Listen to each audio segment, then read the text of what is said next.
In the Villa Park Fire Department, the MABA's Division 12 specialty teams are divided up into 4 separate but equally important groups. These are their stories.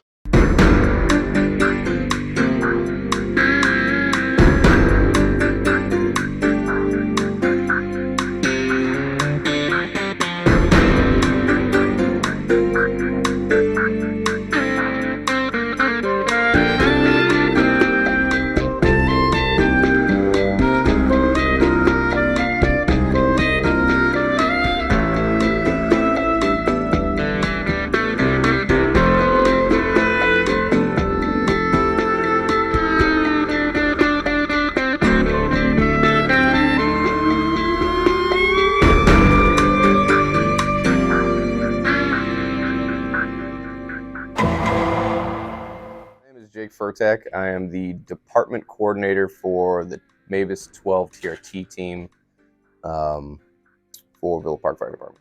Mavis stands for Mutual Aid Box Alarm System.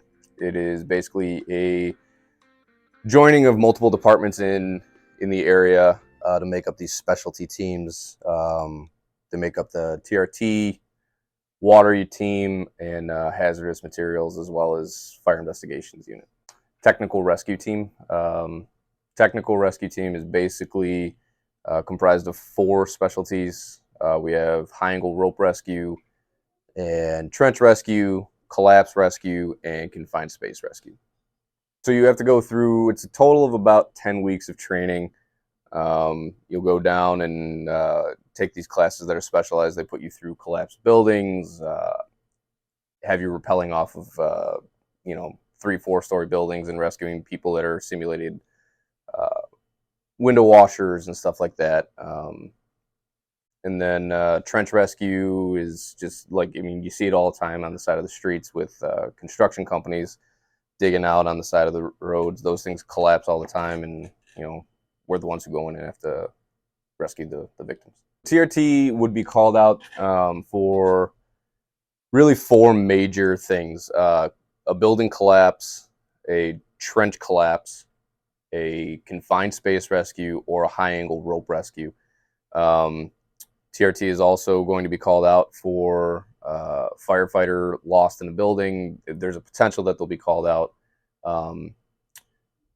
just in case there needs to be any specialized rescue situation that needs to happen. We'll be there to facilitate that. But it's basically anything beyond the scope of a normal firefighter. You are the next line, the specialty. So this picture is they call it a tower rescue. So this is a cell phone tower. You see them obviously all over the place. It's the towers that help with the Wi-Fi signals and 5G and 4G, whatever the heck it is. But you have workers that have to go onto these towers and service them, change things as minuscule as light bulbs, as well as run cable lines and all that kind of stuff up there. And we're the unit that is trained to rescue those workers if something happens while they're up at height. That's not a normal run-of-the-mill firefighter operation. That's something that TRT would take care of. So this would be a training that we just did at the local 150 building in Wilmington. This is a 14-foot trench. This is something that you would see on the side of the road in construction sites, sewage, pipe that needs to get laid, gas lines sometimes have to get laid that deep.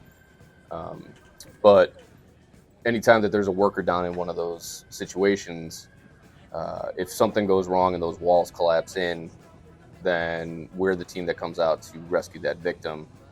And it is a very long, arduous process, but it takes a lot of practice and training to get this one down.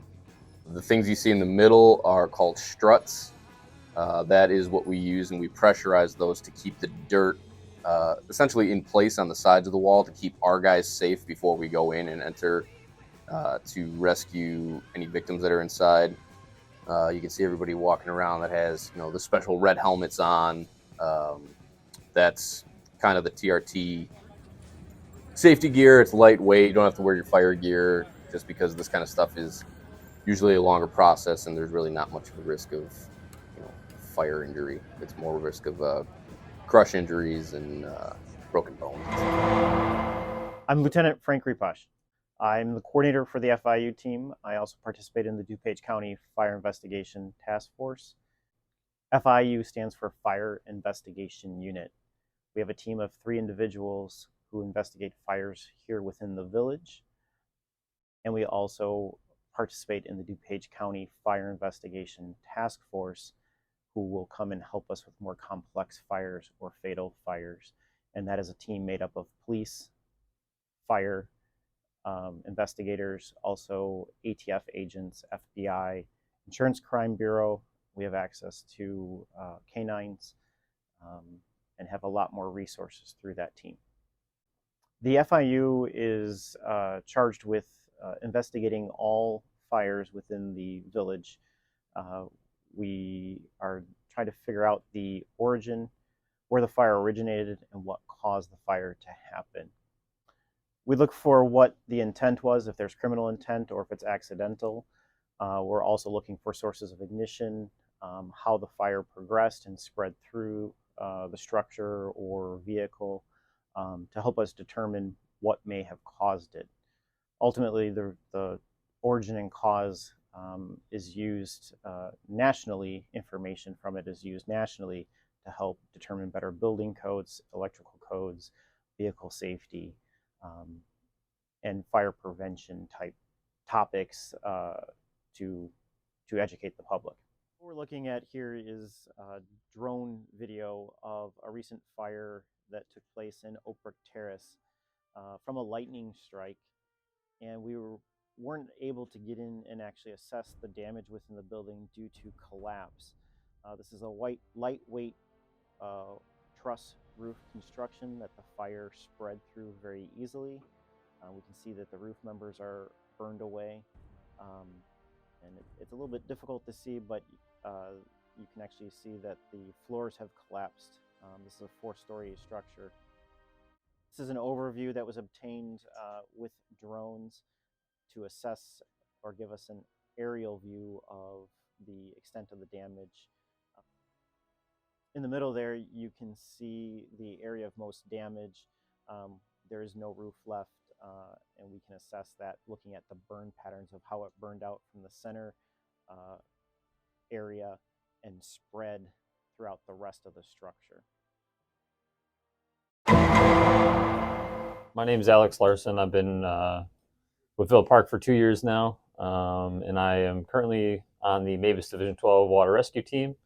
I'm a diver for them, and I have ERDI 2 diver technician certification.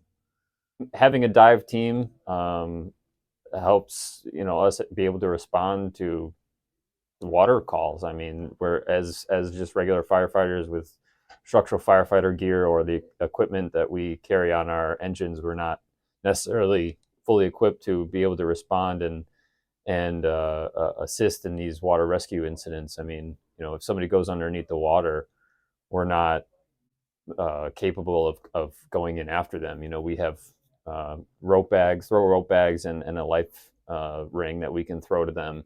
But as soon as they go under, or if it's rapidly moving water, we're not supposed to go in there. So having that dive team available and ready to respond to those types of calls just makes us an all-around better asset to our communities and being able to respond to those calls. So to be able to get onto the team, first things first, most specialty teams, you need rope ops. And then you can kind of really go for whatever you'd like to be on the team. But I wanted to be a diver, so first thing is to get your open water certification course, which is, anybody can basically get that. And then you get enrolled into your ERDI, which is Emergency Rescue Diver classes, in order to be certified to be a diver for the team. So we can go on a multitude of different calls. The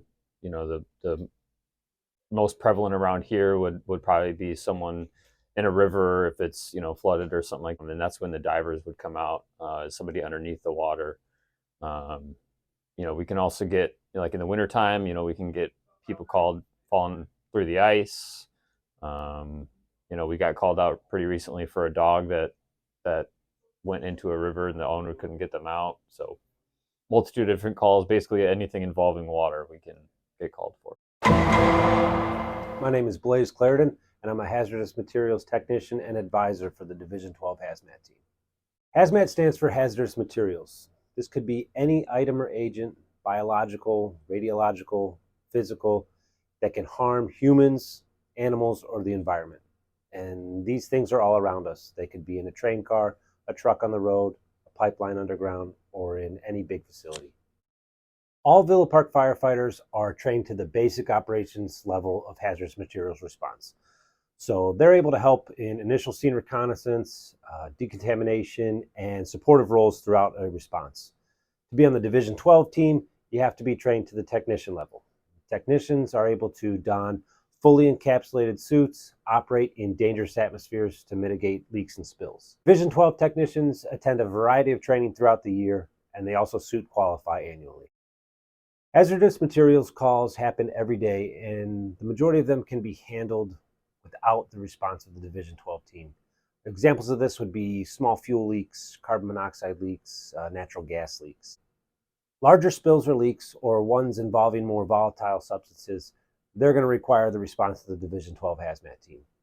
These calls might include leaks from rail cars or shipping trucks, leaks at manufacturing facilities or chemical storage facilities, even underground pipelines. No matter how big or small the incident is, the Division 12 team is looking to get there and mitigate the problem to protect animals, people, and the environment.